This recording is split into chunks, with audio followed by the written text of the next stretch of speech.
all, I'd like to welcome everybody to Tuesday Night Talks. My name is Matt Elkin. I'm here with Scott Martin. We're here from West Coast Elite Basketball and Attitude of Gratitude Consulting. And we're really, really excited to welcome in our first speaker of the evening. We've known Coach App for a long time. He's come to our events. He's been great. And he coaches at one of the top institutions for not only academics, but also for basketball in the country. So first things first, we'd like to welcome Coach Kevin App from Williams. Welcome, Coach. Thanks for having me, guys. So, Coach, I know that, there's a lot going on right now for us in this country in a lot of different areas. So I think a lot of us find that, one big distraction that we have from a lot of these things is hoops, right? We all love hoops. So a lot of people are trying to figure out still, and, what's that plan going to be? How are things going to be? And, for next year and moving forward. But beyond that, one of the biggest things for what we do here with West Coast Elite Basketball, and especially with Tuesday Night Talks, we want to give everybody a chance, especially for a lot of our West Coast people, to get familiar with schools from different parts of the country. So to kick us off tonight, Coach, give us a little bit of background about yourself, kind of your coaching journey and kind of what led you to Williams. Yeah, I've been like all of us, incredibly fortunate in that journey. I grew up in Washington D.C. area. I'm not that old, but back then, you didn't really know much about the Division III level except for the schools in your area. I had some people at that point that told me I should look at the NESCAC, and I just shrugged them off. I went to Cornell University for their civil engineering program. That's I got into that. That's what I was going there for.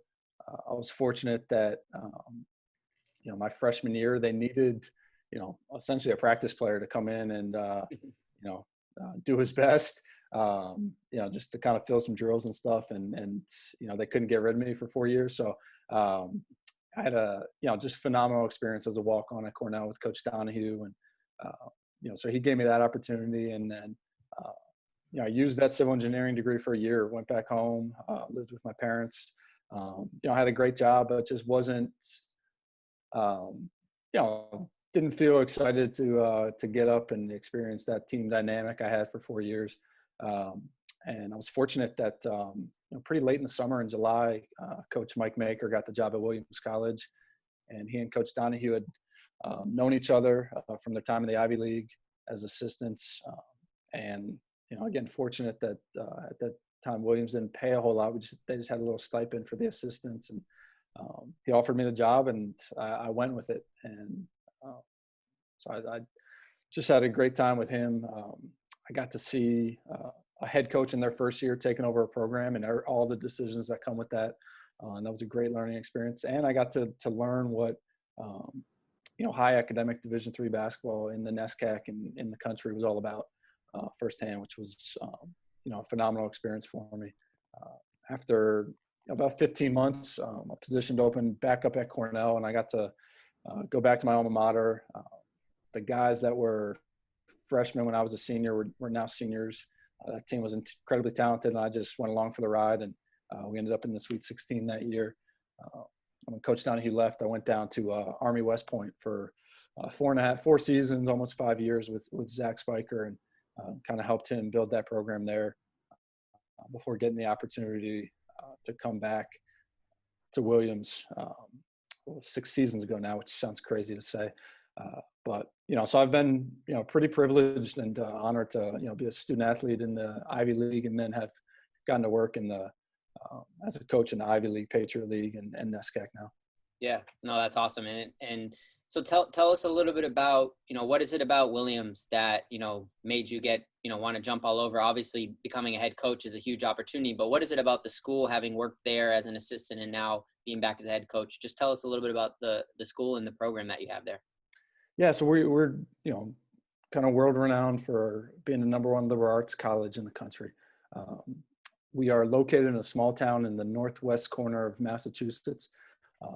So I just kind of fell in love with the town and, the relationships you get to foster here. I came back, my now wife was an assistant here. So I was back pretty frequently in the town, even when I left. But, 5 years later, 6 years later, I was coming back and people were asking me about my team at West Point. I was just, assistant coach on the team, and in the deep relationships you get to foster in our small town, our community, is fun. And then just the excellence. We've won 22 out of 24 directors cups at the Division III level for the overall winningest athletic department.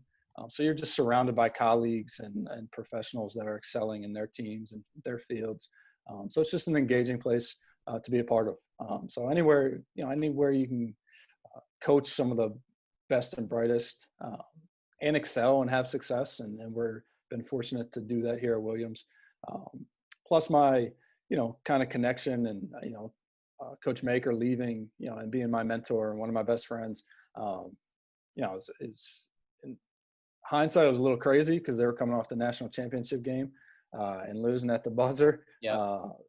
But I felt kind of privileged and honored to try to take on that challenge and keep it going as Coach Paulson and Coach Maker and Coach Sheehy had kind of built the program up. I wanted to kind of take on that challenge in a community that I grew to be really fond of.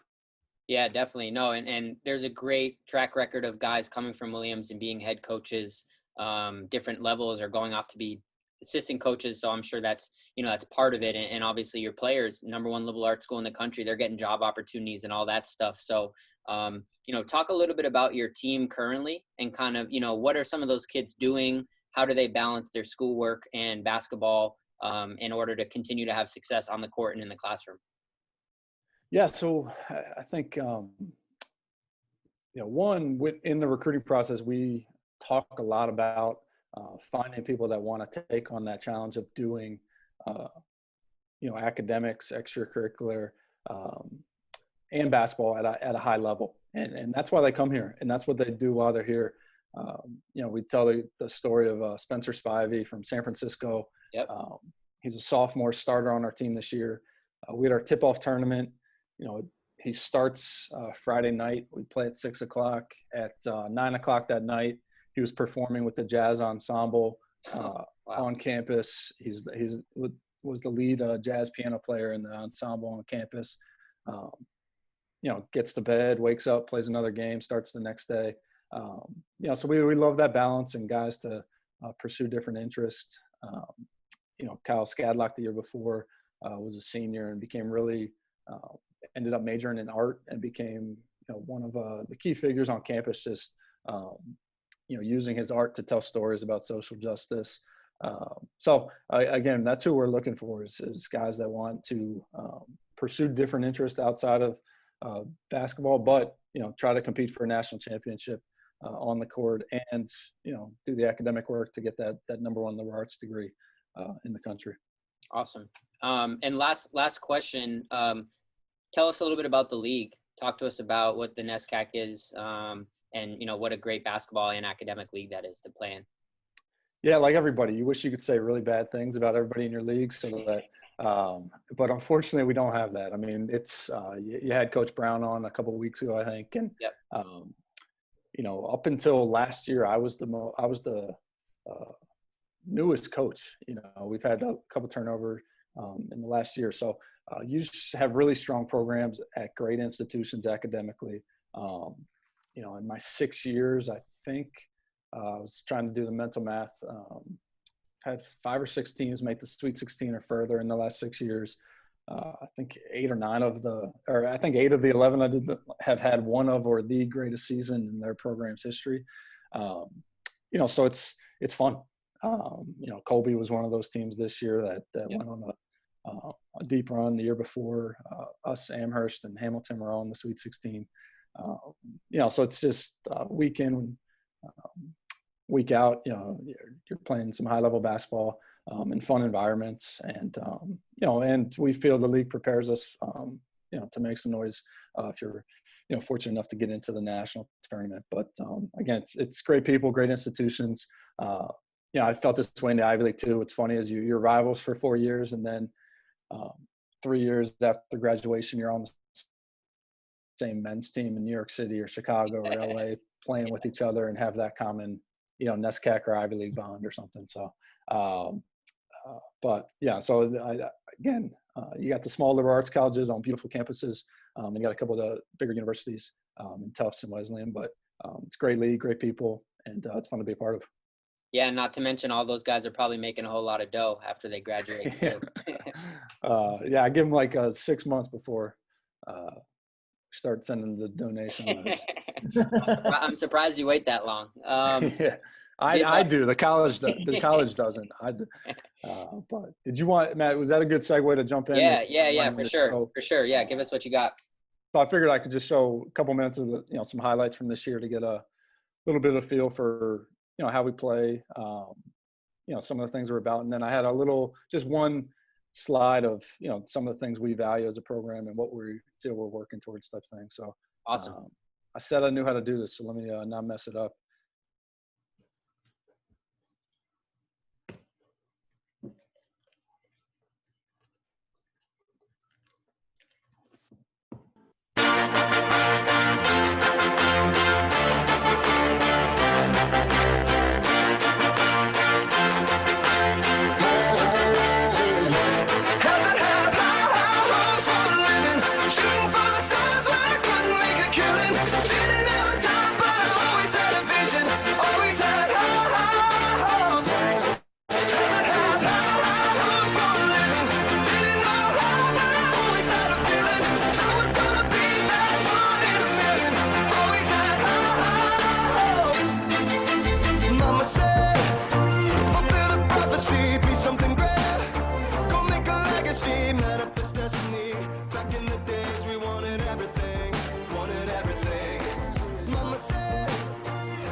Mama said, don't give up, it's a little complicated, all tied up, no more love, and I'd hate to see you waiting. Had to have high hopes for a living, shooting for the stars, but I couldn't make a killing.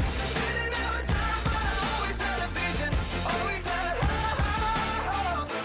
Had to have high hopes for a living, didn't know how, but I always had a feeling I was gonna be that one in a million. Always had high hopes.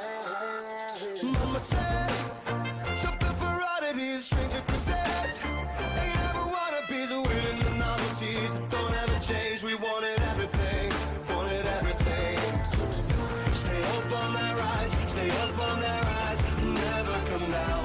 Oh, stay up on that rise, stay up on that rise, never come down.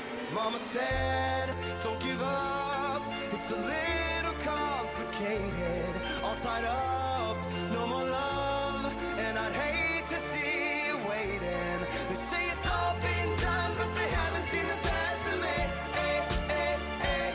So And,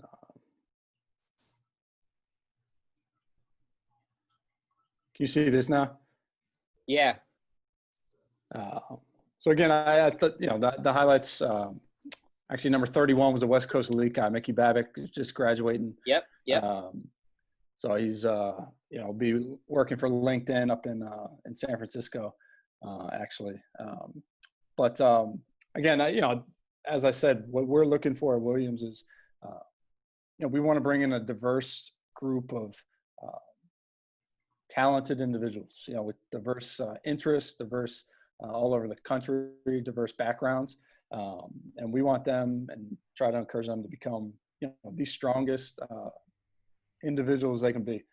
We really talk a lot about that is, strengthen yourself as an individual, showing who you are truly to those around you. Our pillars are our values. Hopefully you saw that in some of those clips of just having a good time, appreciating the opportunity to play college basketball together, playing together, having a balance to us. Balance to me is, the epitome of a liberal arts college. We talk a lot about having a plan for improvement. If you want to be great at something, no matter what it is, you better have a plan to attack it. If we value certain things, we should be acting a certain way. So that's where that accountability segment comes in. And then we want to be about the team. We want to lead each other, lead ourselves, while we're working for that ultimate success. And I touched on it at Williams, that success we're working for is the number one liberal arts degree.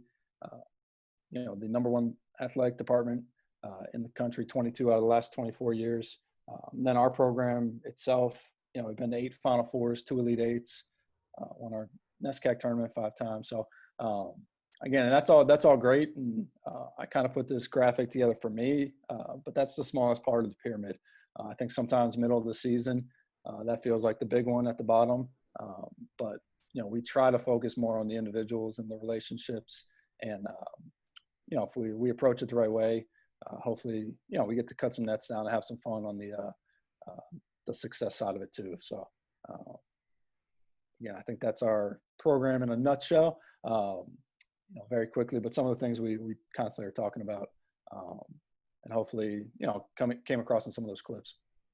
Yeah, this is awesome, Coach. And I'm sure if anybody has more questions or whatever, want to watch more film or check out that pyramid, Coach's email is in the chat box already. So if anybody wants to, send follow-ups or look at that some more or talk about it, I'm sure Coach would be more than happy to dive into that a little bit deeper. But thank you for sharing that. That was awesome. And I want to toss it over to Scott with a couple more follow-up questions for you. Coach, you played at Cornell. Can you tell us about your recruiting process since you've been in the place a lot of these kids are in right now? Yeah, so I was I did not approach recruiting probably in the manner that I should have. I told Division III coaches that I wasn't really considering them. I wanted, so as I said, Division III at that point was a little more regional. So like Catholic U and Johns Hopkins were calling me as a Maryland guy, but I wanted to get away. So that's where I just kind of thought the Ivy League, Patriot League. In hindsight, I should have looked a lot more and been proactive. I wish they had the Ivy League elite camps and all the different academic camps that they have now when I was coming up. But now we're kind of in that old school, where you got to be a little bit more proactive. So again, my recruiting was very limited once I focused more on the engineering side of things. And then I got lucky that Cornell was looking for somebody to scrap a little bit in practice. But my advice would be, do some research. I always tell recruits, I blame Google didn't exist when I was in high school. So that's my excuse for not looking into, some of these great colleges all over the country that have phenomenal teams. So be proactive. When you see something that interests you, contact the coaching staff, and ask for more information, get on their radar and strike up that relationship. And don't rule anything out until you have to. I think that's the other mistake people make is, rule things out before, everything kind of falls into place. How does someone in this environment get on your radar, and how early should they try to get on your radar? As a sophomore, as a junior, as a freshman? Yeah, I think at our level, I mean, I'd be curious to hear what other academic coaches, we require the test. So until you have a test, we'll respond and we'll kind of put you in our database, but we won't be too active with it. We really start the spring of, a prospect's junior year is when we start to really kind of hammer them with information, seek information from their end. I always break it into segments. Like that's a big information time, that spring of junior year, and into early summer, and then summer becomes the evaluating time of trying to get out and watch people play. And then on the prospect side, they're trying to evaluate what campuses fit them. And then we quickly, try to get people on visits in the fall and see if Williams is the right community for them. When it comes to transcripts and scores, what are the requirements that you look for? Is there a range that academically that the student athlete has to have? Yeah, I mean, the range is more so, there's so many great basketball players in the country, maybe just a limited in my scope. Williams, again, you don't get the high rankings of these schools without having to be a very demanding, process. So, you're looking at, mid to upper 30s, for the overall median of the student body, 1450 plus on the SAT for the student body.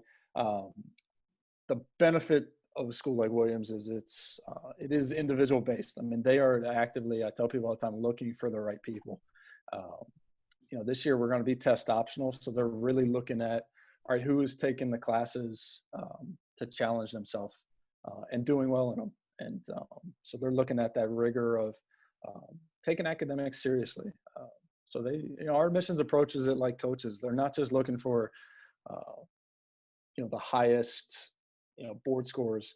They're looking for a well-rounded person, and that's going to work hard and grow and improve and make an impact on the community, because it's one of only 2,000. So they want you to come in here and make a big impact and not just be in the library the whole time. So you guys are test optional for the 2021 class for that 1 year? Just for this year, just because of the virus. I mean, we are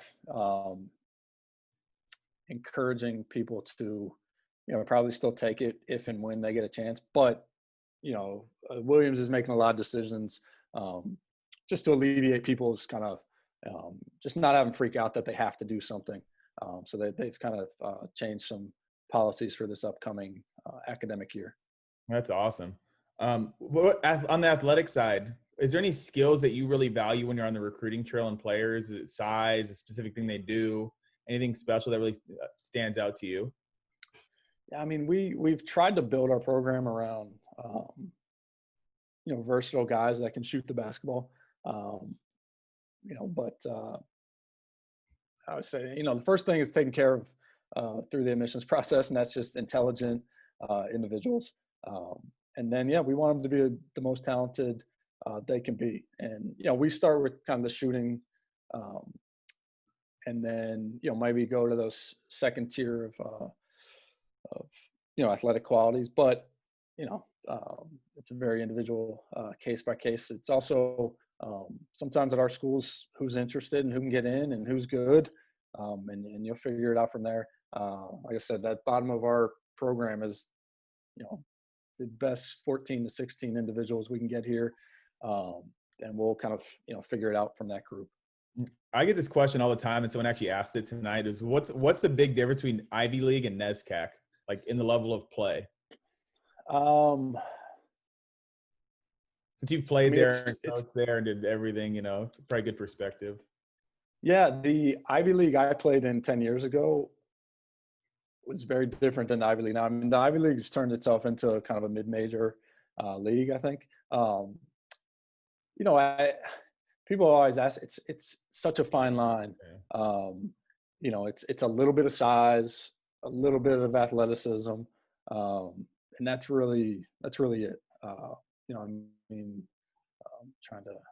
Duncan Robinson is the one they always pinpoint. I mean, as a senior in high school, he was a Division III high academic prospect, and now he's in the NBA, and that was, such a fine line of, one, his hard work, but also developing a little bit later, and all that. So I think Coach Leffler talked about it too, the development you get at Division III. A lot of times I think upperclassmen, especially the ones that play as underclassmen because they get all those reps.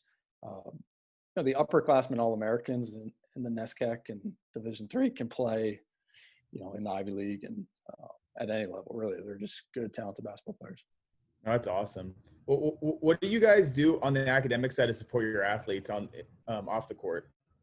Yeah, so we are, not giving any advice because they're smarter than we are, first of all. Really, we are fortunate that the college and our league have a lot of policies in place that really help the student athletes. So we have what they call here division of the day, where all classes end at 4:00.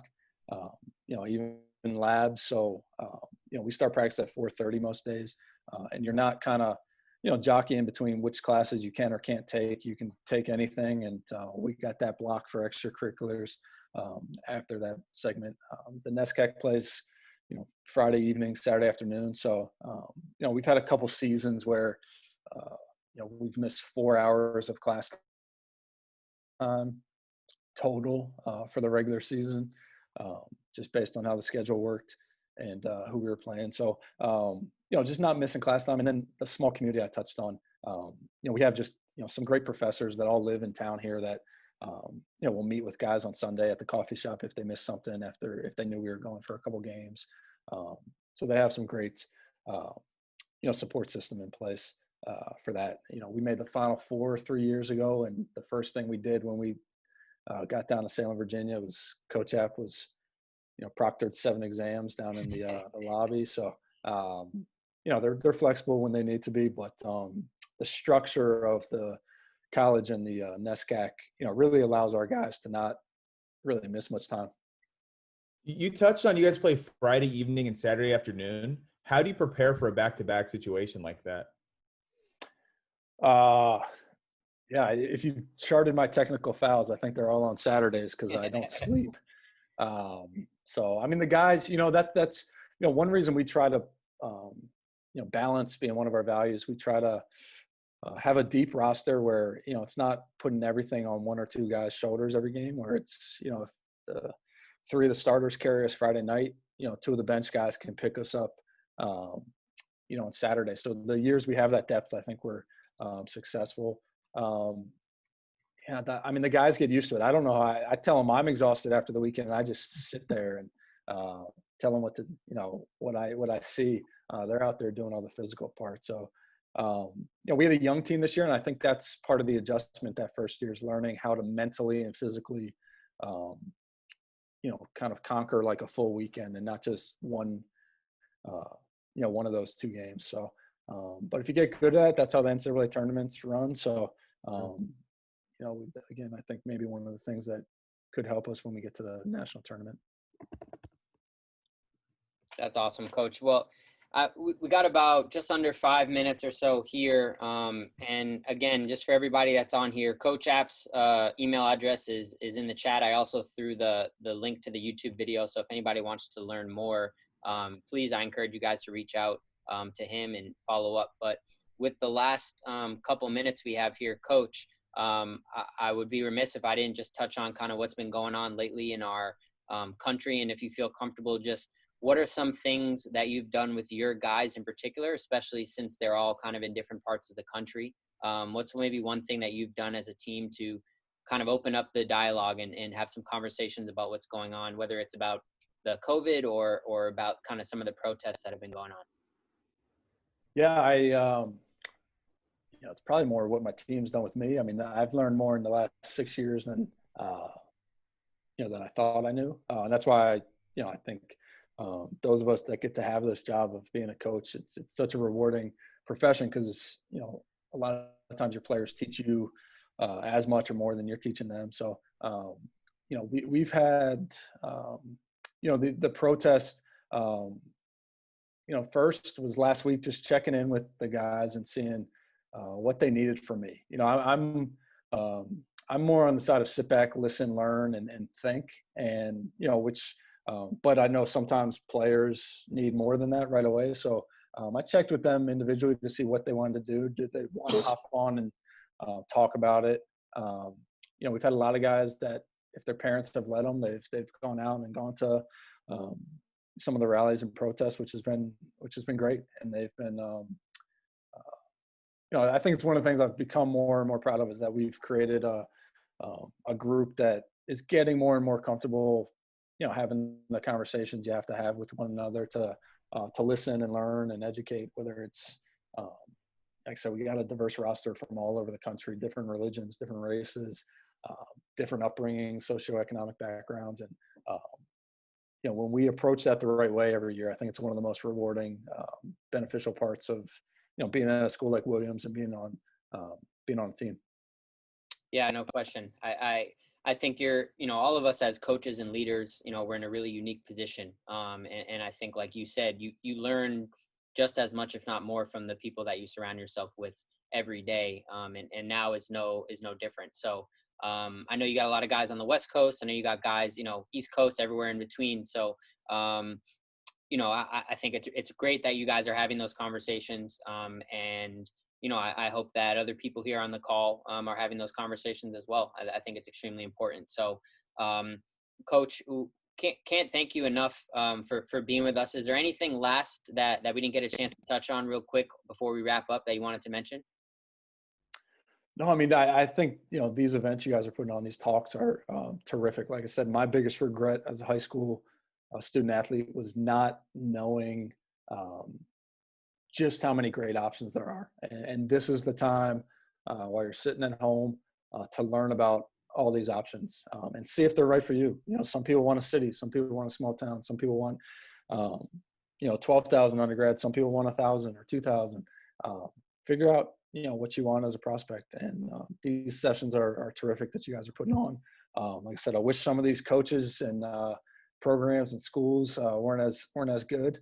I said tonight, I feel like, I don't know, the Goo Goo Dolls opening for the Beatles and Rolling Stones or something with Swarthmore and Wash U coming on after. So, no, it's a pleasure to talk to you guys, and hopefully, some of the information helps, and, feel free to connect and ask more.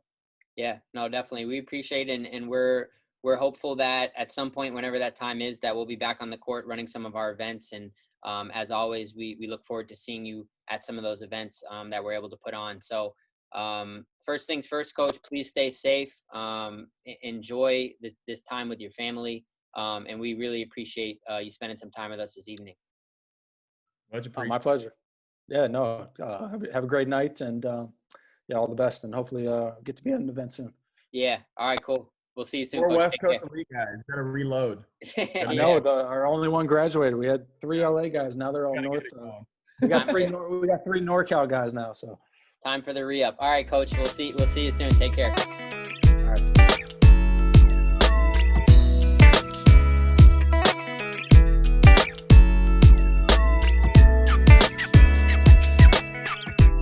How are you guys doing? Doing awesome.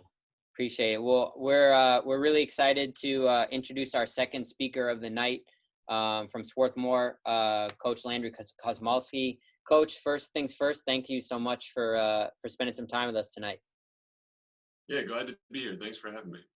Yeah, so I don't know if people have followed much about how this past season went, but you guys had an unbelievable season. Started the season ranked #1 team in the country, finished ranked #1 team in the country. Only one loss on the season. So before we get to that, let's talk about you a little bit. Just give us a brief background about kind of what led you to where you're at now in coaching. Yeah, sure, Matt. I played Davidson College, graduated in 2000, went overseas, played 4 years, 3 in Sweden, 1 in France. Then I came back and coached at Davidson. And I was there twice because in between I actually went back overseas to coach for a year. Came back, coached high school a couple of years, and then came from Davidson after my second stint there as a coach. I came up here to Swarthmore 8 years ago. Awesome. And tell us a little bit about, the school. Tell us, for those people, we have a lot of people here from different states, West Coast, obviously, but even some people from different parts of the Northeast and North America in general. So tell us a little bit about the school. Yeah, we're a small liberal arts school, just under Williams there in the rankings, usually top 3. But right outside of Philadelphia, 1,600 students. We're a really good part of Philly, about 10, 12 minutes from the airport, about a 20, 25-minute drive into Center City. Drive or train. The train runs right through our campus, so it's really good suburban location. I saw some of your questions there. One of them I know was about the GPA SAT score. That's a little harder for us to answer because it's very holistic admissions wise. So the GPA, not all 4.0s are created equal. Swarthmore, a place like ours is looking a lot more at the rigor. So the honors AP courses, and then the test score is important, but also not a deal breaker in some respects. And we are, like a lot of schools due to the pandemic, we are going test optional for the next 2 years. So for the class of 2021, the test is, that those scores are going to be a little bit of a moot point. Although I heard, Kevin say we're still encouraging people to take them if they're able to. because it is something that could help. Gotcha. Yeah, and that's an important decision. I know a lot of parents and players are wondering, what changes have come about. So the next 2 seasons, the next 2 incoming classes, test optional, correct? Correct. Yeah. Awesome. Cool. So, in addition, obviously, to being one of the top liberal arts schools, neck and neck with, some of the other great schools in the country, obviously one thing that you guys do at an extremely high level is on the basketball court. So tell us a little bit about your program and maybe talk a little bit about the incredible season that you guys had this past year. Yeah. Our program, well, for about 100 years, the program won 30% of their games. So it was not the tradition of success that you would hope for. The first 3 years I was here, we had losing records. But then the fourth year we turned it around. We went 22-8. And then, so starting that year, in the last 5 years, we've won 83.5% of our games. And the last 2 years, we won 92% of our games. So we've kind of had it rolling a little bit. And it was it's really just brick by brick, day by day. Really every season until this one, which was shortened, we've won more games every year. So really just kind of, and that represents what we're all about, is just getting a little better each day, both in, on the court, but also with our team culture and team connection, just trying to constantly improve and enhance all those aspects of our program. Sure. And I think most coaches would modestly say that any sort of accolades are a product of their team. And, this past season, the season that you guys had, all the success, you were named the coach of the year. But that's a testament to I'm sure the players that you bring in. So talk a little bit about the group that you have there right now, a diverse group, I'm sure. What are some of the things that they do to balance schoolwork and basketball? What type of kids do you have in your program? Well, we have great kids and we have talented players, which is definitely why we won. And I would absolutely deflect the credit for the coaching awards, because it is it's obviously about the players, and it's also about the other coaches on staff. So we just have a really egalitarian, well-balanced team.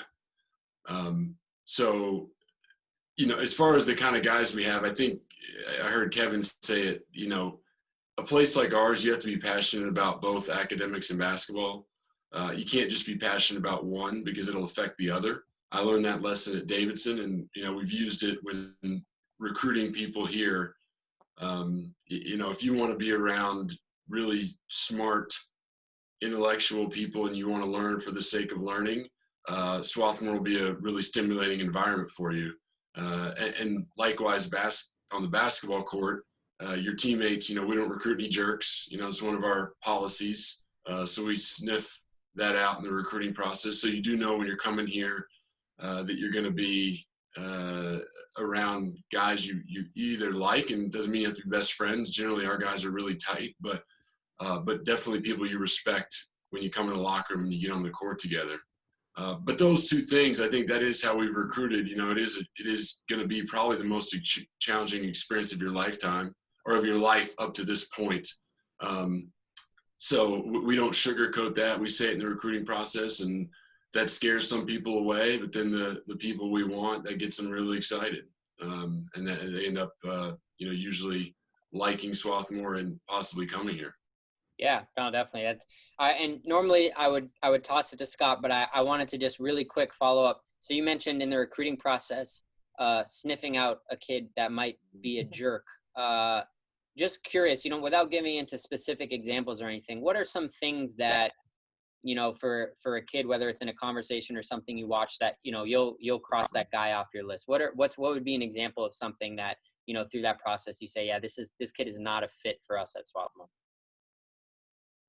Well, I guess first I would define jerk as someone, if you go watch them play, they're just not a good teammate, have bad body language, have a bad attitude. We just don't want that around because it's contagious. And a lot of times, by the time we get them when you're 18 years old, that's hard to eradicate.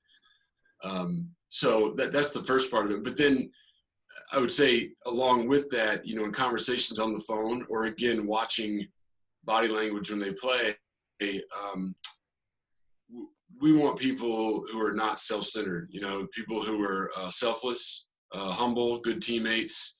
And a lot of that comes through in conversation, you know, how you speak, whether you're coming to school. Easy example, you know, one of my goals of coming to Swarthmore is I want to be an All-American versus I want to come to Swarthmore to be a national champion, you know. So I think some people just kind of, again, the way they're brought up, they kind of think about the whole and not just about themselves. And that's a really important piece for us.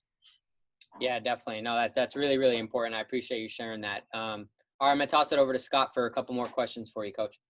Coach, I was reading your bio today and said you had a big-time career at Davidson.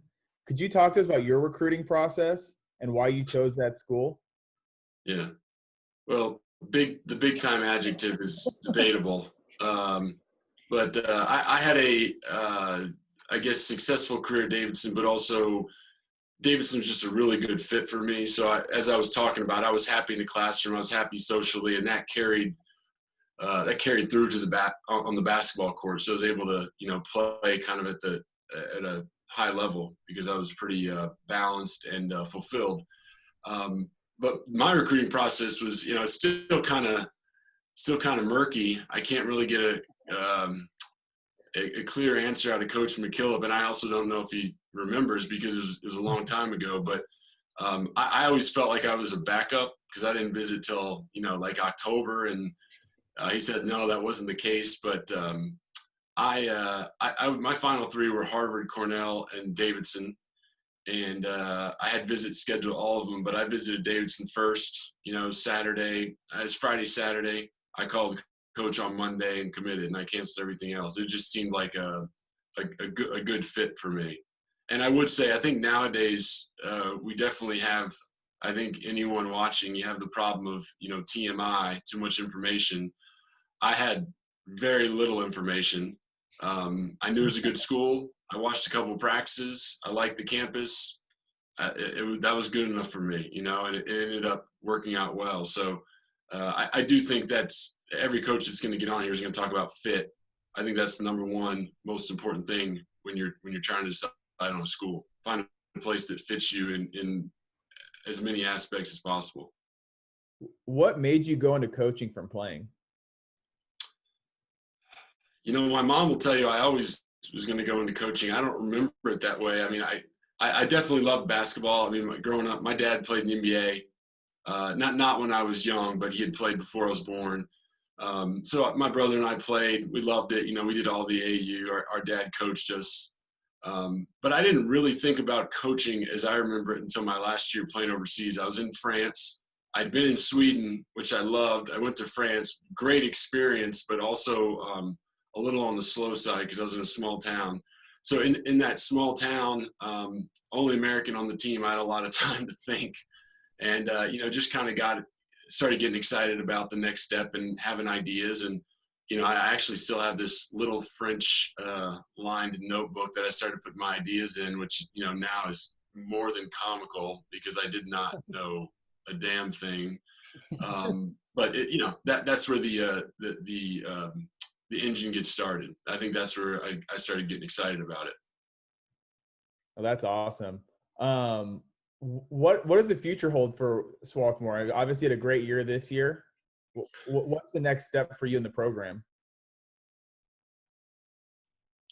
Loaded question. You know, I'd start by saying I think this pandemic is really teaching us a lot. And when our season ended, you know, we were number one in the country the whole year, as you mentioned, and a lot of people, I mean, everyone asked us, you must be devastated, had a chance to win the national championship, and really, we didn't feel that way. I mean, we were disappointed like every other team in the country, but, you know, after we got over that initial disappointment, you know, in our last meeting there, that you know, fateful Thursday for everyone, I left thinking like, you know, that was a success. We really enjoyed every day.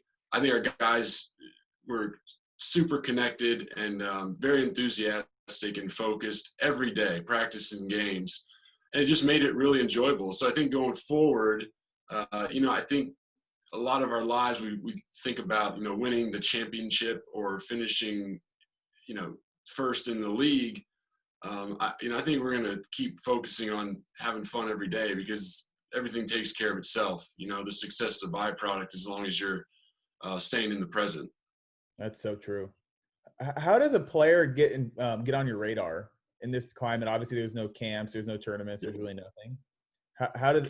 What type of film do you look for? Do you answer emails? What's the best way to go about contacting you? That's a good question. I think everyone's still kind of figuring it out. I think we can already see the prospects are being more proactive, which is great, because generally we do see a lot of people at the academic camps, the Ivy camps, and then in AAU later in July. And with that not happening, we kind of have to now get names from contacts we know or lists we have. But also just, people reaching out to us and being proactive is very helpful. And I think the ways they go about that is important. When we get an email that doesn't say Swarthmore in it, that is an automatic delete or archive or whatever the heck you do with emails nowadays. I think when people, though, feel like it seems like they've done a little research, about either our program or our school, and there's genuine, sincere interest, then we kind of start the dialogue, which then, of course, becomes a lot of requests for, academic information and film. Do you guys provide like virtual, or does the school provide virtual tours of the campus or anything where players on this call can take a look of what the university actually looks like? Yeah. I'm going to have to look, because our admissions, when all this went down, when everything was closed, admissions was putting together a virtual tour that was going to be kind of generic for everyone. We have some drone footage that we've, shared with some people, but it's a little limited. So yeah, the virtual tour is definitely, if it's not out now, it's definitely going to be this month. And it's probably just going to be on our college website on the admissions page. Do you have a questionnaire too on the website that players fill out, like a prospects form before they would contact you? We do, yeah. Okay. A lot of people will email and fill out the questionnaire, or if they email and we're interested and want to find out more, like parents' names and numbers and coaches' names and numbers, then we ask them to fill out the questionnaire. And I do have to say, just in all transparency, you mentioned replying to emails. Our assistant coach, Shane Leffler, does the heavy lifting when it comes to, weeding through or wading through who's admissible, who has the talent to possibly play for us, and then kind of bringing it to the rest of the staff. So he deserves a much needed shout out. Nice shout out.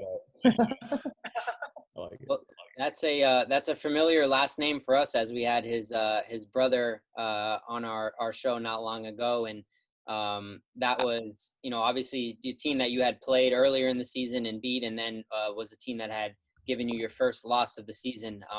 So how did he go home after that? How what were the conversations like after that scout? I mean, what happened there, Coach? I don't try to get into the psychology of the Leffler family. There's a lot there. There's 5 people. There's 5 children. Shane and Josh are like 13 years apart. You wouldn't think they're brothers during the game. They barely shake hands. I don't really ask a lot of questions, quite frankly. Can you tell us a little bit in the time that you've been there, what are some of the things that some of your players have gone on to do after they've finished their colleges? Do some of them stay involved in sports? Are they in the business world? Do they stay local? Give us some examples of what some of your guys have been up to. All of the above. Swarthmore is a unique place, in terms of it has people smart enough to go to Wall Street if they want, but there's this humility component that a lot of people want to be servants and go into education, go into social work. So one of our former players is now I'm forgetting the name of his program, but if you think Teach for America, like he's placed, he's local from Philly, but he's been in the Bronx this past season, and that was a year after playing a year in Ireland. He won a scholarship to play semi-pro ball in Ireland and get his master's while he was there. And actually, one of our graduates from this year, Nate Schaefer, is trying to do the same thing, play in Ireland and get the master's. So we have had some people go overseas and play, which is good.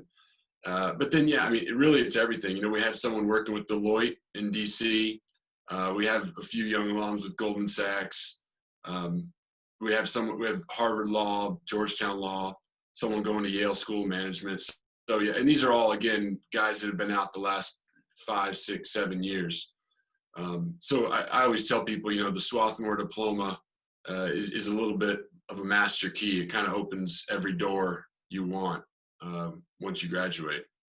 Definitely. Yeah. And with, with the rigors of being one of the top liberal arts schools in the country, as well as a very successful basketball program, are there opportunities for your players to get involved, whether that's internships or volunteering or job opportunities while their time at the school?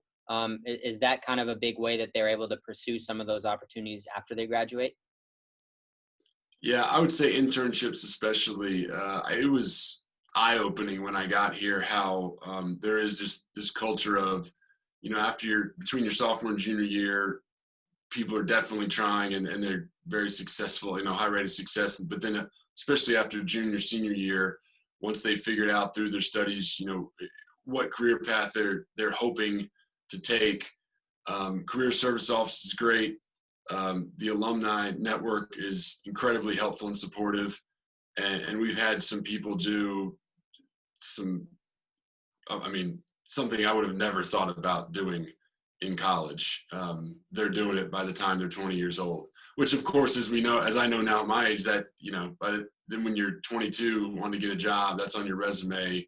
That is a great starting point.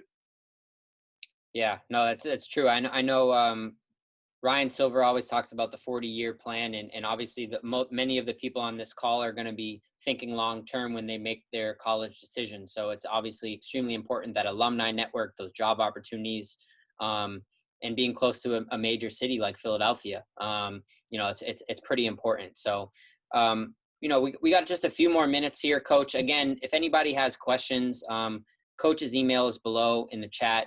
Feel free. We know now that Shane is answering all your emails. So if there's a typo, talk to Shane, not to you. So with the last couple of minutes here, just like we asked Kevin in the last call, Coach App, with the current situation that's kind of been going on, whether that's the coronavirus or the protests that have been happening, especially in cities such as Philadelphia, what are some things that you personally, Coach, or your coaching staff or the university itself has done just to get student athletes or just students in general involved in getting people hearing their voices? Well, there's a lot of levels to that question. I'll start with the pandemic. I think, again, when we had our meeting, we were disappointed.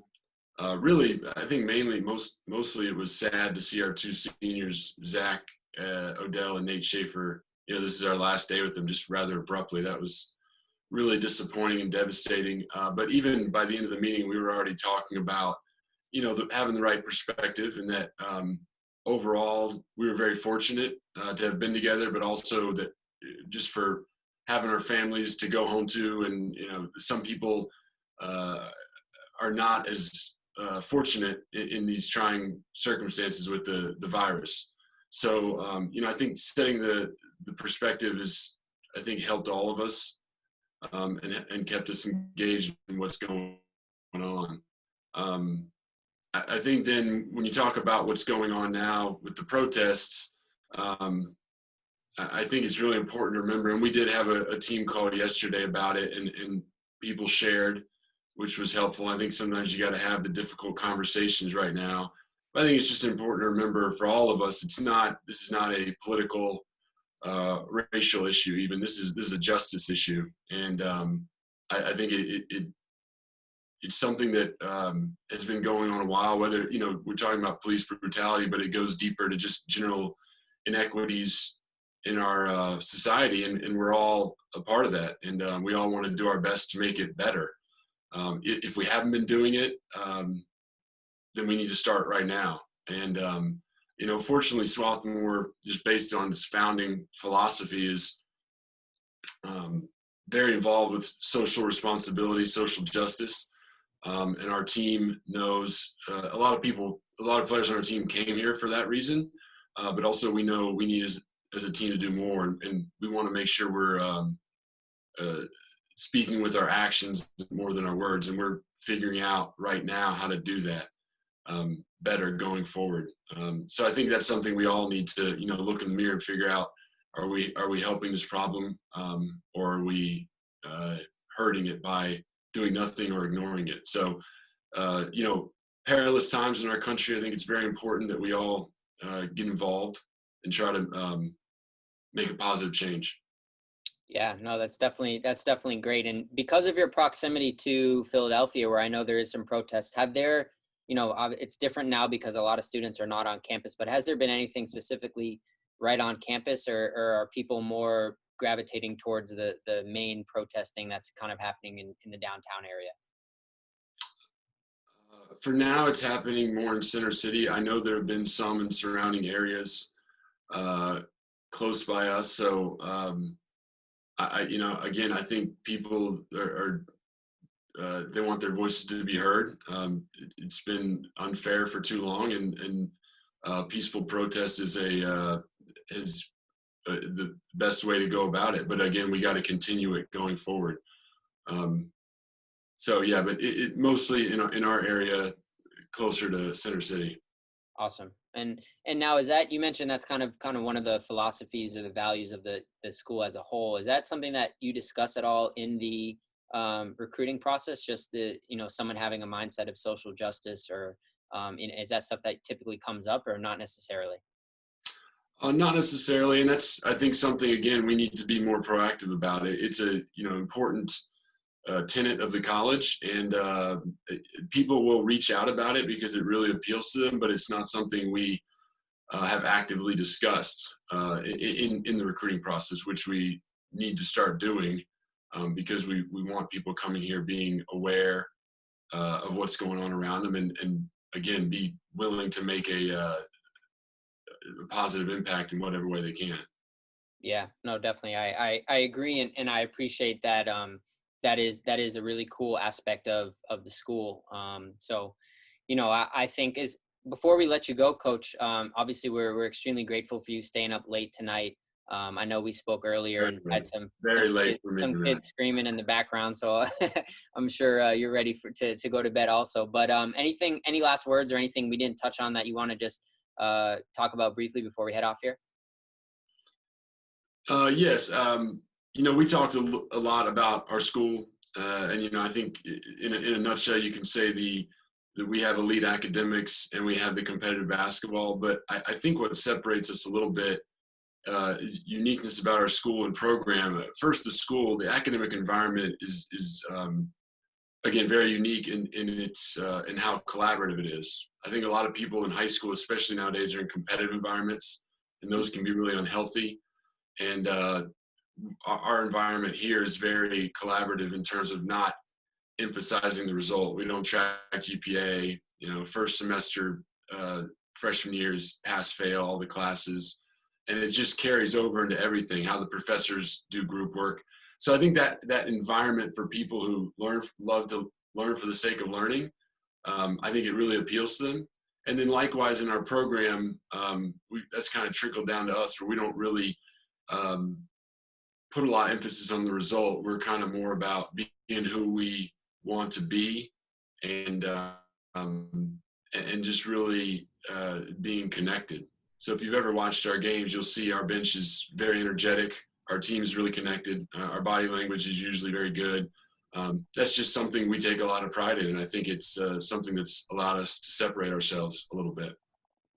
Well, it's pretty amazing if you guys are truly not focusing a lot on the result to get some of the results that you guys have been getting. It's been an incredible half a decade and beyond for you, Coach, and for the program. And like you said, amazing school, amazing basketball program, just an amazing area, part of the country. So we're really excited to continue to have you guys involved in some of our camps. Whenever we do get a chance to get back on the court, I know we're all really excited for that opportunity. But really appreciate you spending some time with us tonight, Coach, and definitely looking forward to keeping in touch. And hopefully some of the students on this call will take the initiative to follow up with you as well. Or Shane, whichever one. Yeah, whoever. Definitely follow up with me. I'm not as bad as I made it seem, but thanks for having me. Really enjoyed it. Enjoyed coming out there last summer. We actually have a kid we saw at the event coming from Arizona, so not a West Coast elite kid, but someone we saw at the event. So definitely hope we can get out there again soon, whenever that may be. Cool. And next time we see you, you'll have the same haircut as Coach App, right? I don't know. My wife and my mom really like this. It's going to be tough. It's going to be tough to cut it off. I'll have to figure something out. There might have to be a compromise. All right, we'll figure something out when that time comes. Appreciate you, Coach. Have a good evening. Stay safe. We'll talk soon. Right. Thanks, guys. All right. Bye.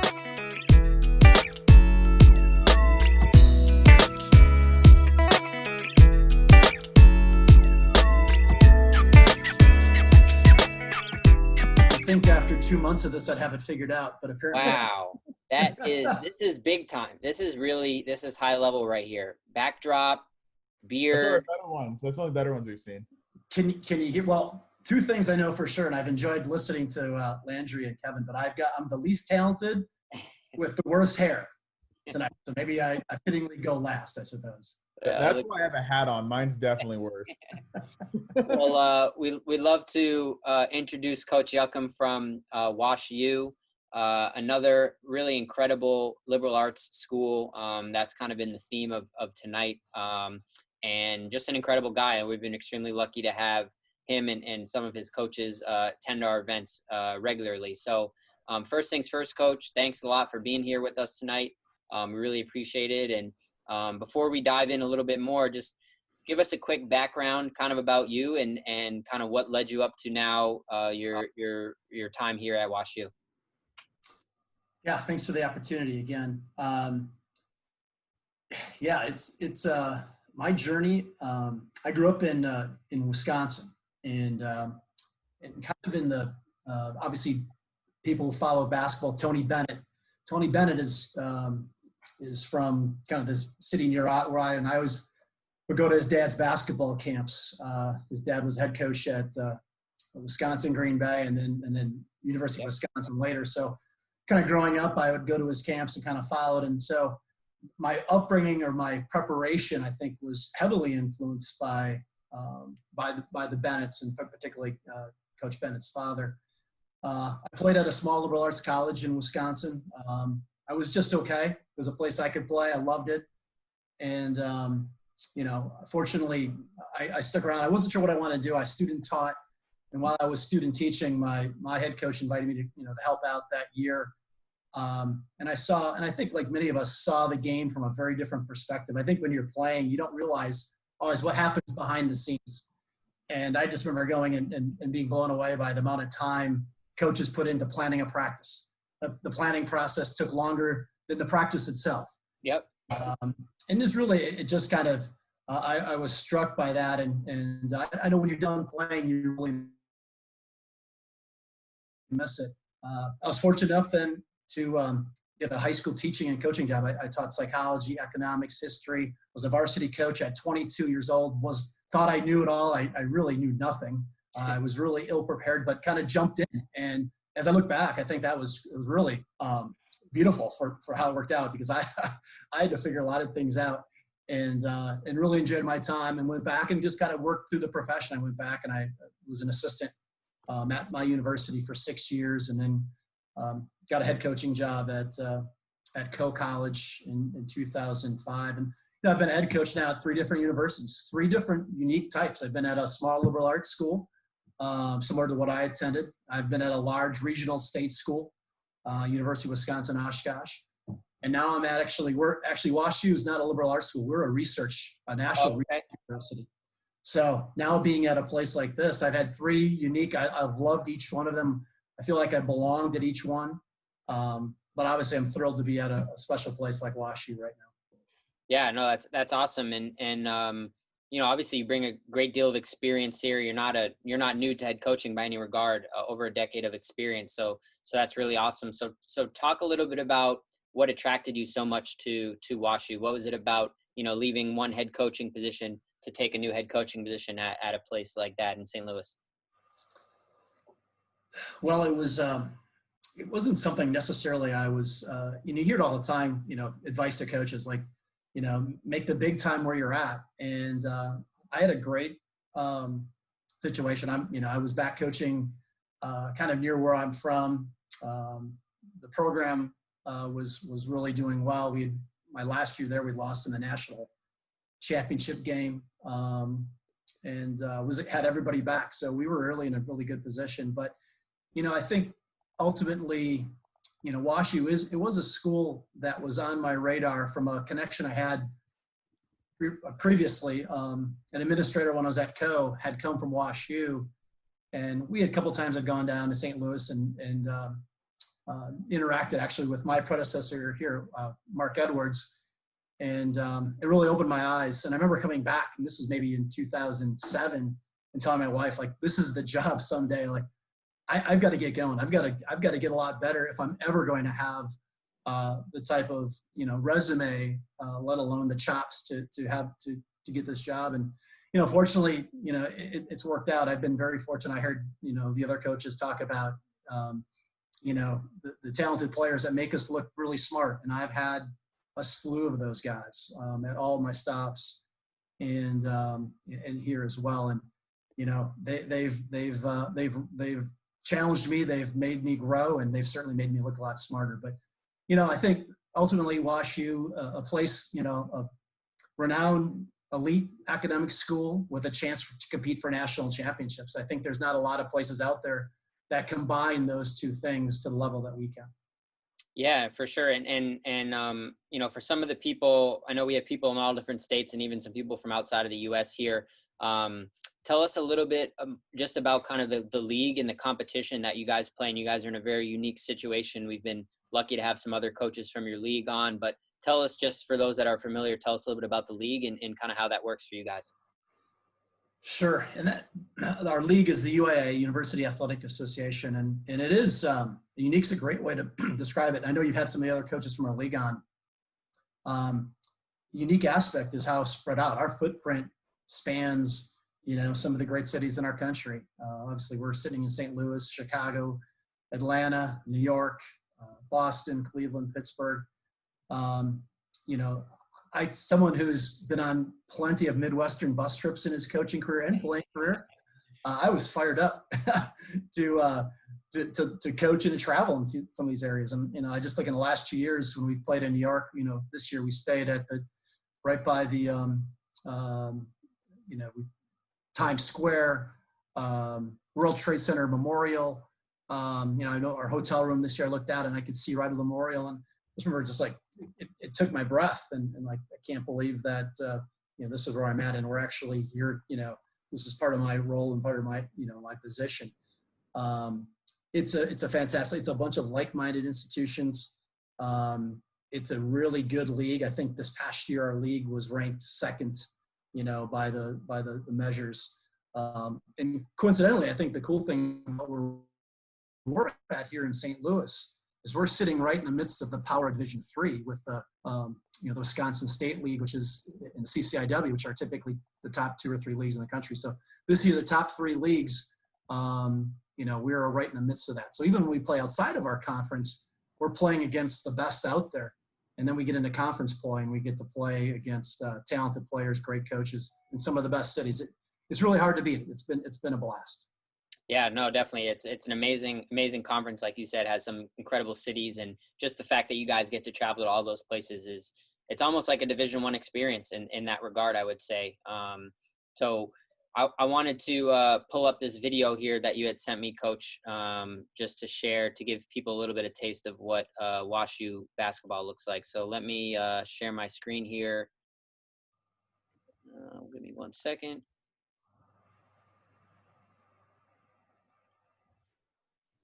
Everybody see that? All right, let's see. Hopefully this works. Hold on one second. I forgot one thing. Sorry about this. Let me grab this.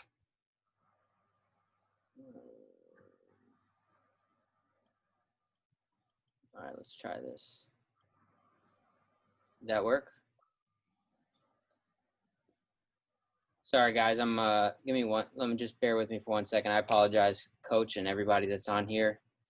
Technical difficulties, I guess, through osmosis went over to me somehow. So let me try one more time. All right. Can everybody see? Can you guys see the video?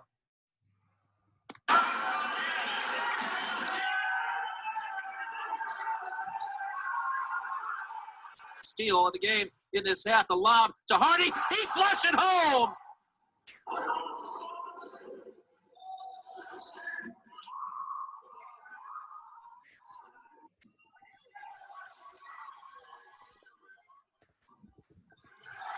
And off the left side of the rim. Rucker with the rebound. Great defense for WashU in the half-court set. Nolan shoots a three and buries it. Price from Lexington, Kentucky. Meanwhile, Jack Nolan from three. Yes, he decided to use the ball off the rim, or off the backboard, rather, to give it to Arenas. Arenas, middle of the lane, now feeds Nolan with a three. It's up and good.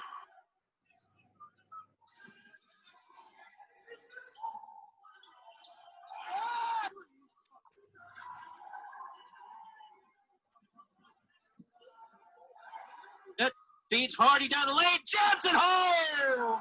Oh.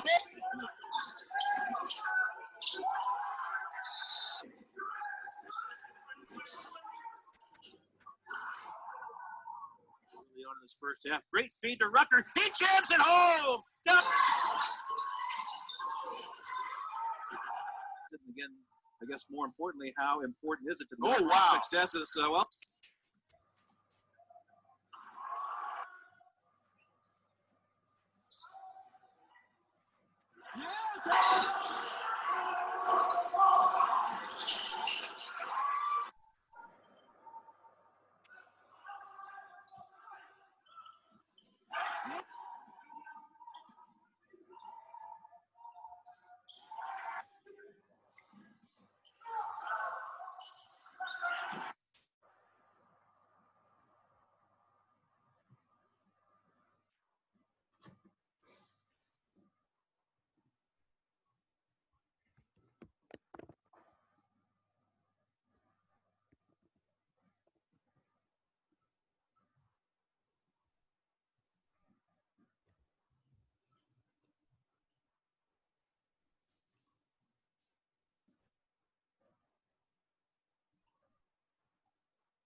That's awesome.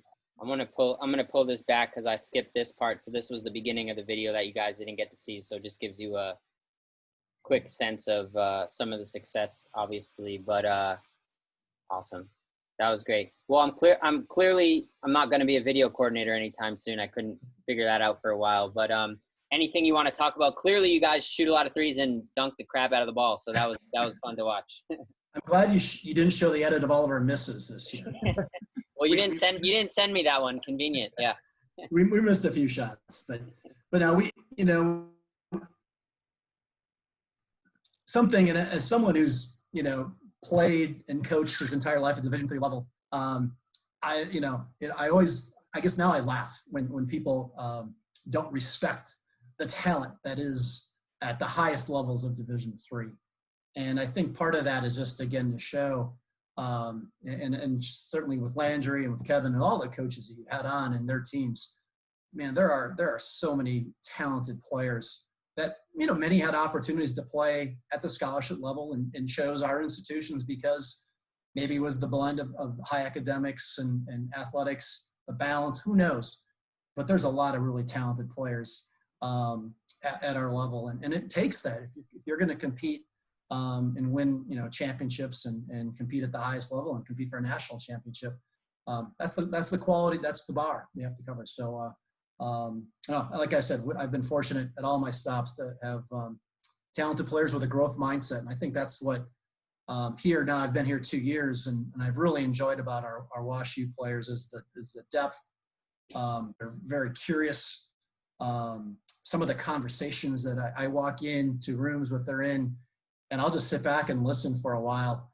And because I probably can't participate in it. They're operating at a very level, but just the diverse interests. We have multiple guys that are starting podcasts, and they're talking about their latest, who they're interviewing. And it runs the gamut, and it's just really a rich environment. And I think that's the essence of, and to me, what, our culture, and I think that you can have it at a really high quality Division III academic school.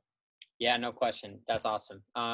I'm going to toss it over to Scott. If anybody has questions while we're going here in the last 15, 20 minutes, feel free to throw those down below in the chat box. But toss it over to you, Scotty. Coach, I had a question submitted to me. They wanted to know, who was your first ever recruit as a college coach, and why did you recruit them? That's great. Well, so my head assistant, Kevin Dux, who I know you guys know well. Kevin was my first recruit at Coe College back in 2005, and I'll bore you with the 30-second version. I got the job, and I inherited a database of like 1,000 high school coaches from across the country, and I blasted this email, fired up. There'd been a lapse in recruiting, and fortunately, Kevin's high school coach responded back. He's from Boulder, Colorado, and I've got this really smart young man who wants to play, and it worked out. There was a cheap flight from Boulder to Cedar Rapids, Iowa, and I could tell that he was going to be a future coach, and it's been awesome, quite honestly. I mean, he played for me. He was my point guard. Kevin ended up going down to Florida State as a grad assistant. Stetson worked his way up and full-time assistant on their staff, and so he's had different experiences. And it's been great that, my best recruit, I had to recruit him a second time once I got the WashU job. And, man, he is awesome. He's going to be a terrific head coach. He's such a high character. Our guys love him. And I'm blessed to have him. And I think, like the other coaches say, like, we don't do it alone. We are surrounded by, lifted by our others. And Kevin and my other, Jason Jabari, Steve Wilcutt, I'm blessed. I've got a great group with me. You guys do a great job recruiting the entire country. Just really see you guys everywhere. What do you prioritize in recruiting? Any specific skill sets, academics? What does the picture look like for a recruit at WashU? That's a great question, and something that I think we're constantly evaluating.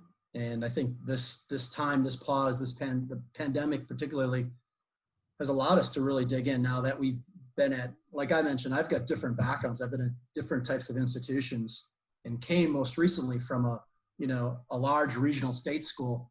So this was a great growth opportunity just for me personally, and something that Kevin and myself and our staff have really examined. After 2 years of recruiting to WashU, what have we learned?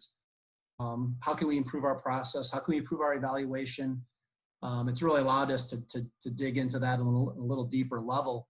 But I think the things, obviously there's the first filter clearly is obviously there's an academic filter that's applied. In some ways makes it a little bit easier for us as a starting point. There's a certain, and we don't have a definite test score. We have the same really impressive median ranges that the other high academic schools have. But, I think what else, after we get past that, I just love tough, competitive guys that are, our program mantra is good. Good teams have good players, and great teams have great teammates.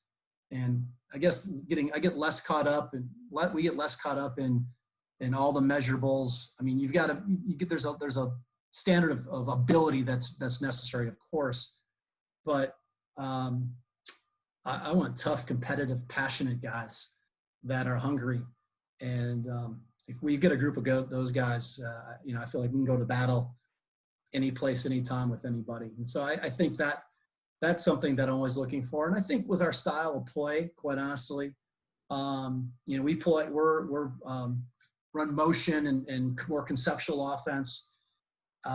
Players with feel, players that understand the game, have a good IQ, can pass, You know, regardless of, you know, I don't even worry about what positions guys are. If you can play, you can play. We'll figure it out. But give me some tough competitive guys. And I was fortunate. I walked in at Wash U to a program with a bunch of those guys. And so again, my good fortune. And so we just keep stoking those fires and those competitive juices and give our guys just enough, you know, conceptual framework to work with, and then get out of their way.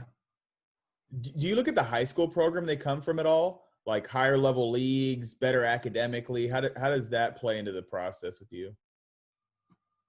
You know, I think it's a data point. I don't think, especially since we're recruiting nationally, you know, that unless we're aware, and I think we've become more aware now that I've been for 2 years, and Kevin particularly, we've started to get a better feel for you know, whether it be in California or wherever throughout the country, some of those quality leagues. I love, as a former high school coach, I love, and we make a point of communicating with, you know, both high school coach and AAU coach or club coach, and just getting their feedback. You know, I think there's two ways of looking at it.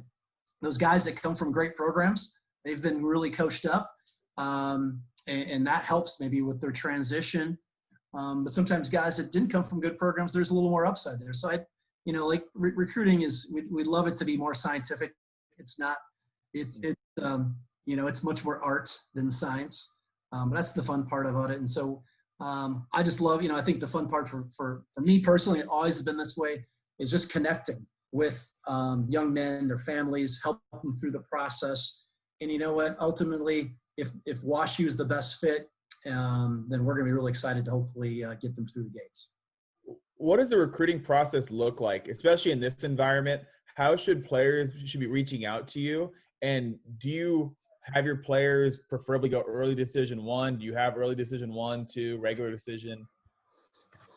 Yeah, we do. We have ED1 and ED2, and then the regular decision. And, you know, I guess I've always looked at it as try to put myself in their shoes. And I want guys to, I mean, this is their process. And far be it for me to rush them through their process. If they know and they're ready and we're mutually a great fit and they're ready to you know, go ED 1 or 2, that's fantastic. But if they're not, that's okay. You know, I think this is just too important of a decision. And yeah, I think there's a reality of, you know, the prospects and the difficulty of regular decision. I think that's pretty well established. But, you know, the young men that we're recruiting, oftentimes, they have a lot of great options. And, you know, I think it's important that they play that out and we just lay out sort of, you know, what we know and ultimately, hopefully, you know, they have those great options at the end as well. So we do have those. Now, what was it? Sorry, Scott, your previous question.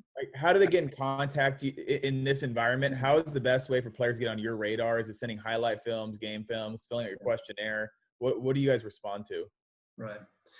You know, I think both previous coaches had great answers, and I don't think I'd deviate a whole lot from that. I think we are seeing the 2021 class be proactive, more so, and good for them. You know, they have access to their film so much more readily than you know, 3 years ago, 5 years ago, 10 years ago, certainly.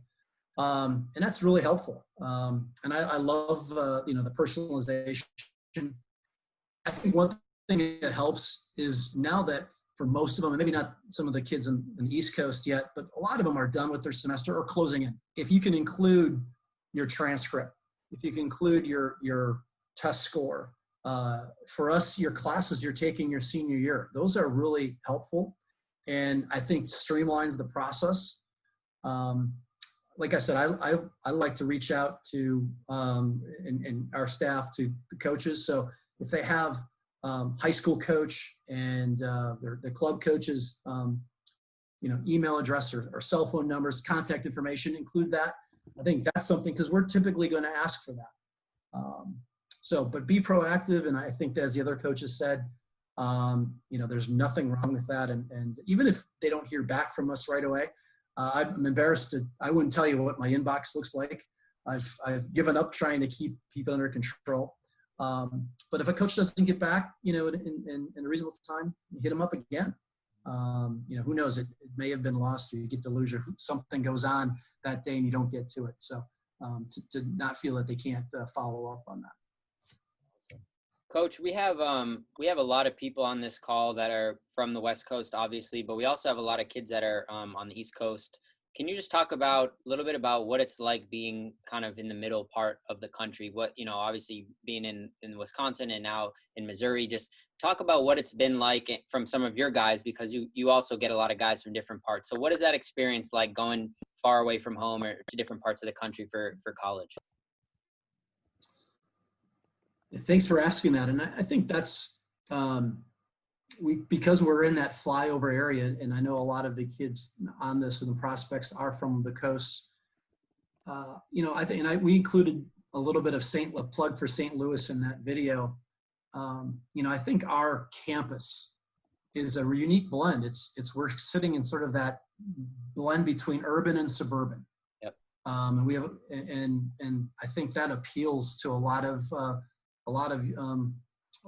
recruits and a lot of just students and families to have that. You have both. You have opportunities to impact in a large city, and St. Louis has a lot to offer. And it's not without its issues, like all major cities have, particularly right now. But it is a great city, and it's I tell you, just the weather is so much better than in Wisconsin. I can't even tell you. My gosh. I think our location in that blend of urban, suburban, easily accessible. We've got our, Landry Airport is, 15 minutes from our campus. Ease of in and out, direct flights from both directions. So you can get to, whatever direction you're coming from, east or west, in a matter of, 2 hours or 2.5 hours. So I think there's our location is a value add, quite honestly. And our campus, again, if you've ever been on our campus is second to none. It is a beautiful, beautiful campus.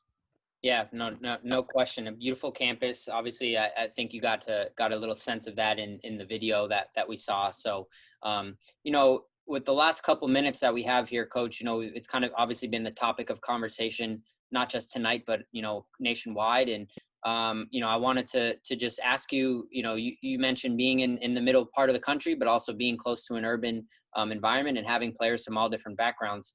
Just tell us a little bit about what you personally or what your staff has done to connect with your players during this difficult time, both with, the coronavirus and also with some of the protests and the injustices that have been going on. What have you guys done as a coaching staff to address some of those conversations? Yeah, something that I always I've harkened back to, and I've had to take my own advice in this, is I always use this with our first year players, that they have to be comfortable being uncomfortable. Yeah. When you make that transition, and the more I've reflected, I think particularly in this last 7 or 8 days, that we and myself have to be comfortable being uncomfortable. It's easy to maybe avoid digging in deep and having some of these dealing with these issues. I mean, what we're seeing is heart-wrenching. I think sports has always been a catalyst for social change historically. And, I think the lens that we see it through, I think in some ways immunizes us from some of the really harsh realities. And I hope that sport will continue and be the front and center of maybe finishing off this responsibility that we all have to for equality and justice. And I had conversations with our players. I mean, we have such intelligent young men that are just listening to them. We had a Zoom last week with our guys, and one of our players brought up, just made a statement that silence is his own statement. And I spent 24 hours really thinking about what he said, and I couldn't get it out of my mind. And I called him the next day, and we had a really good conversation.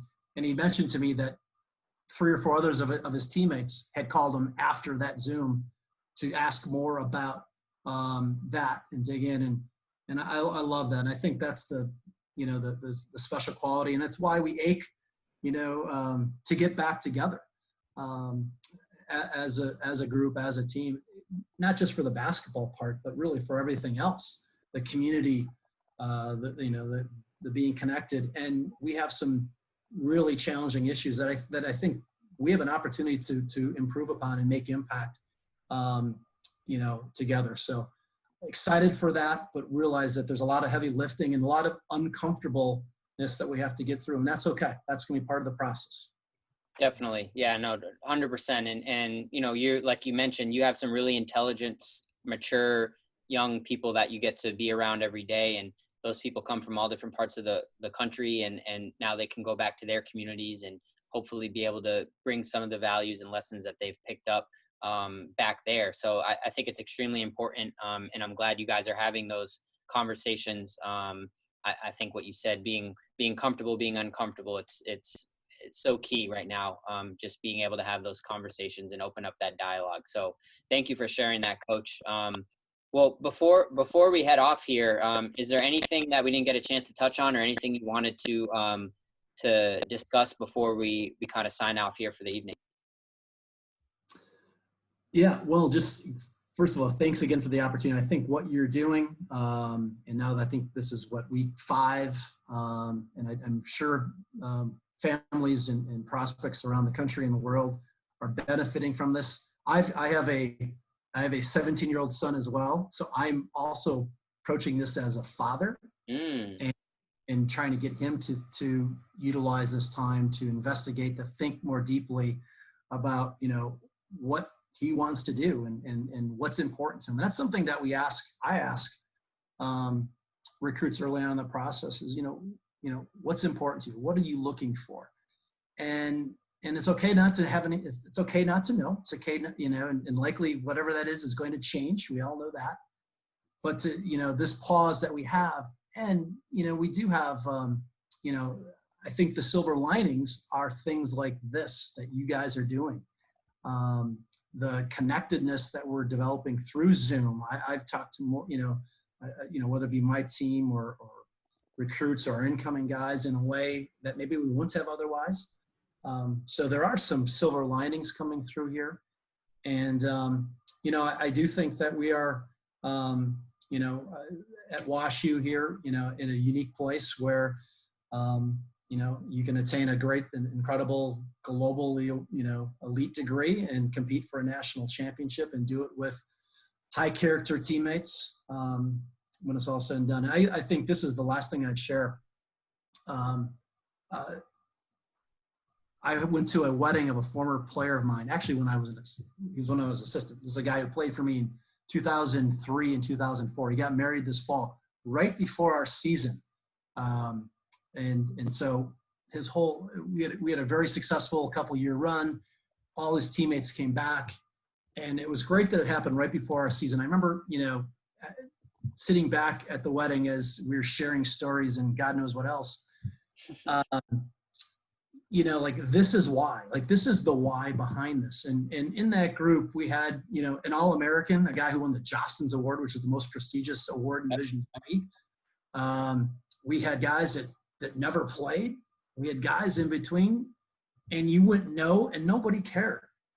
And I tell my guys all the time, and you don't get this when you're 18 to 22, but one of the greatest things about being on a team, particularly at the college level, is this is the support system for the rest of your life, and it's priceless. And whether you were all conference or a role player or a scout team guy, 5 minutes after the season ends, it won't matter. And those relationships will stand the test of time. And so that's my why. And I think that's the young men who go through these programs. They're going to take away something way bigger than hardware or wins and losses. Yeah, no, I can only imagine how valuable that experience must have been for you. And, Scotty and I, we're both coaches, but we're on the younger end. So our guys aren't up quite to that age yet. But, it's when you're going to weddings, when you're going to, kids' birthday parties, whatever it is, that's extremely rewarding. I can only imagine, especially for someone like you who's got a chance to work with so many great young men through this. It must be extremely meaningful for you. So thank you for explaining that to us, and thank you for being here with us. Thank you for closing it out tonight. Gotta love having a Midwest guy come on and end it out. And you know, Beard's looking great, Flo's looking great, court behind you's looking awesome. Hope you're staying safe. Really appreciate you spending some time here tonight with us. And we're hoping that, you know, when things start to settle in a little bit, hopefully we'll be back on the court and running our events like we love to do every year. And we know when that time comes, either you or your first recruit, one of you guys will be there on the sidelines tuning in with us. You know we will, and I appreciate what you guys do. Thanks for the opportunity. Thank you, Coach. Appreciate it. Thanks, Coach. Talk to you soon.